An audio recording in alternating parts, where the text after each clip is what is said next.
யாழ்ப்பாணத்தில் உள்ள உதயன் பத்திரிகையின் பிரதான அலுவலக அச்சக பகுதிக்கு தீ வைக்கப்பட்ட சம்பவம் தொடர்பில் உதவி போலீஸ் அத்தியட்சகர் ஒருவரின் தலைமையில் 3 போலீஸ் குழுக்கள் விசாரணைகளை ஆரம்பித்துள்ளன. இன்று அதிகாலை இனம் தெரியாத சிலர் யாழ் உதயன் பத்திரிகையின் பிரதான அலுவலகம் மீது தாக்குதல் மேற்கொண்டுள்ளனர். யாழ்ப்பாணம் கஸ்தூரியார் வீதியில் உதயன் நாளேட்டின் பிரதான அலுவலகம் அமைந்துள்ளது. இன்று அதிகாலை 4:30 அளவில் முகமுடி அணிந்த 3 இனந்தெரியாத ஆயுததாரிகள் அலுவலகத்திற்குள் பிரவேசித்துள்ளதாக உதயன் பத்திரிகை ஆசிரியர் தெரிவித்துள்ளார். இந்த குழுவினர் வான் நோக்கி துப்பாக்கி பிரயோகம் நடத்தியுள்ளதுடன் அலுவலக ஊழியர்களையும் அச்சுறுத்தியுள்ளனர். அலுவலகத்தினுள் சரமாரியாக துப்பாக்கி பிரயோகம் நடத்தியபடி நுழைந்த குழுவினர் அச்சு இயந்திரம் மீது துப்பாக்கிச் சூடு நடத்தியதுடன் அதனை தீயிட்டு கொளுத்தியதாகவும் உதயன் பத்திரிகையின் ஆசிரியர் டி பிரேமானந்த் குறிப்பிட்டார்.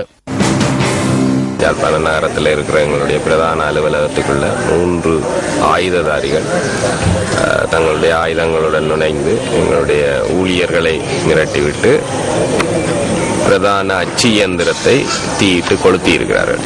இப்போது அந்த அச்சு இயந்திரம் இயக்க முடியாத அளவுக்கு மொத்தமாக எரிந்து நாசமாகி இருக்கிறது. காலையில் உள்ளே வந்தவர்கள் முதலிலே காவலாளியை மிரட்டி இருக்கிறார்கள். இந்த இடத்திலே நிற்கக்கூடாது என்று கெட்ட வார்த்தைகளை பயன்படுத்தி அவர்களை மிரட்டிவிட்டு பின்னர் 2 பேர் வந்தவர்கள் 3 பேர் அவர்களில் 2 பேர் ஆயுதங்களுடன் எங்களுடைய இயந்திர பகுதிக்குள்ளே நுழைந்து அங்கே இருந்த இயந்திரத்தை தீயிட்டு கொளுத்தி இருக்கிறார்கள். அச்சிட்டு வைக்கப்பட்டிருந்த பத்திரிகை பிரதிகளும் தீயிட்டு கொளுத்தப்பட்டிருக்கின்றன. அங்கிருந்த ஊழியர்களை துப்பாக்கி முனையிலே இங்கே யாரும் இருக்கக்கூடாது, எல்லாரும் ஓடுங்கள் என்று சொல்லி மிரட்டி இருக்கிறார்கள். உதயன் பத்திரிகை அலுவலகத்திற்கு வருகை தந்த போலீஸ் அதிகாரிகள் சம்பவம் தொடர்பான விசாரணைகளை ஆரம்பித்தனர். போலீஸ் மோப்ப நாய்களின் உதவிகளும் பெற்றுக் கொள்ளப்பட்டன.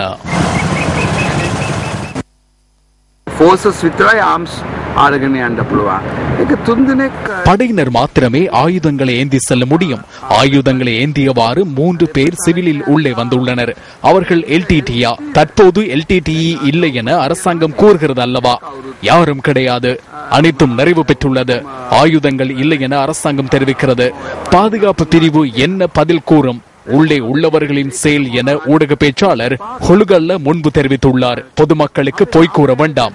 இது முதல் தடவை அல்ல, 25 தடவைகளுக்கு மேல் தாக்கப்பட்டுள்ளது. பொறுப்புடன் ஜனாதிபதி தலையீடு செய்ய வேண்டும். யாழ்ப்பாணத்தில் ஜெனரல் ஹதுருசிங்க ஊடகவியலாளர் சந்திப்புகளை வாராந்தம் ஏற்பாடு செய்கிறார். அவர் ஊடக பேச்சாளர் அல்ல, அவர் அரசரை போன்று இருக்கிறார். யாழ்ப்பாணத்தில் அவர் அனைத்தையும் கட்டுப்படுத்துகிறார்.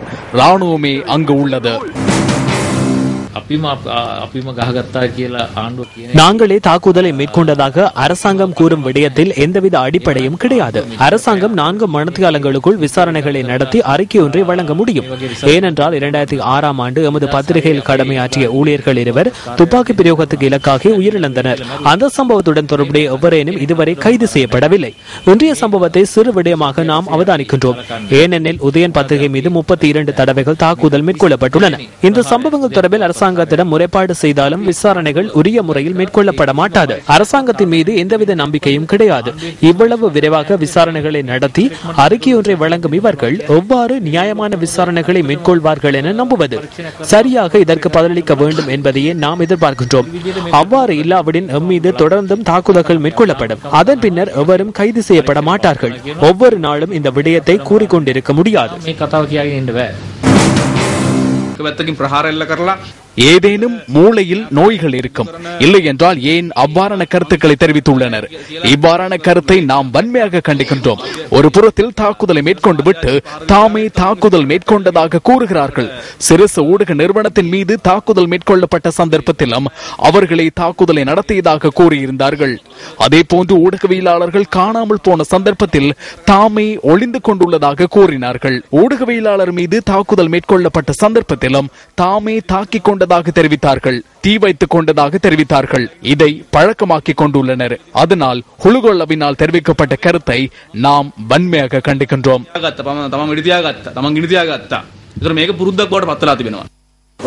யாழ்ப்பாணத்தில் ஒரு உதயன் பத்திரிகையை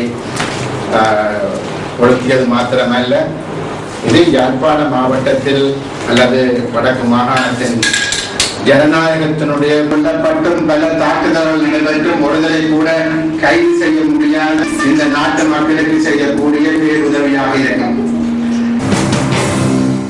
පූර්ණ පරීක්ෂණයක් වහාම පවත්වනවා ඒ සම්බන්ධව තාමත්ම පොලිස් පත්තුමාගේ විශේෂ අවධානය යොමු වෙලා තියෙනවා මාධ්‍ය ඇමතිවරයා இந்த சம்பவம் தொடர்பில் உடனடி விசாரணைகள் நடத்தப்படும்.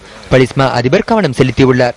ஊடகத்துறை அமைச்சர் என்ற ரீதியில் உரிய அதிகாரிகளுடன் கலந்துரையாடி தவறிழைத்தவர்கள், குற்றவாளிகள், சந்தேக நபர்கள் சட்டத்தின் முன் கொண்டு வருவதற்கான அனைத்து நடவடிக்கைகளையும் மேற்கொள்ளுமாறு ஆலோசனை வழங்கப்பட்டுள்ளது. එතකොට මන්දගාමිත්වය කියන්නේ ඒ කට්ටිය බලාපොරොත්තු වෙන දේ. සිරස මාධ්‍ය ආයතනයට පහර දීපු වෙලාව ප්‍රකාශ කරා சிரச ஊடகத்தின் மீது தாக்குதல் மேற்கொள்ளப்பட்ட சந்தர்ப்பத்தில் அவர்களாலேயே தீ வைத்துக் கொள்ளப்பட்டதாக கூறினார்கள். அதுபோன்று இன்றும் உதயன் பத்திரிகை அலுவலகத்துக்கு தீ வைக்கப்பட்டமை அவர்களாலேயே மேற்கொள்ளப்பட்ட ஒன்று என கூறுகின்றனர். அதுபோன்று இதற்கு முன்னர் ஊடக நிறுவனங்கள் மற்றும் ஊடகவியலாளர்கள் மீது மேற்கொள்ளப்பட்ட தாக்குதல் சம்பவங்கள் தொடர்பில் எவரும் கைது செய்யப்படவில்லை. இதனூடாக இந்த அனைத்து சம்பவங்களின் பின்னணியில் அரசாங்கம் உள்ளமை புலப்படுகின்றது. அதனால் இந்த நிலைமை எமது நாட்டின் ஜனநாயகத்துக்கும் சுதந்திரத்துக்கும் பாரிய அச்சுறுத்தலாகும். உடனடியாக அரசாங்கம் இந்த நிலைமையை கட்டுப்படுத்த வேண்டும். இதன் குற்றவாளிகளுக்கு தண்டனைகளை வழங்க வேண்டும்.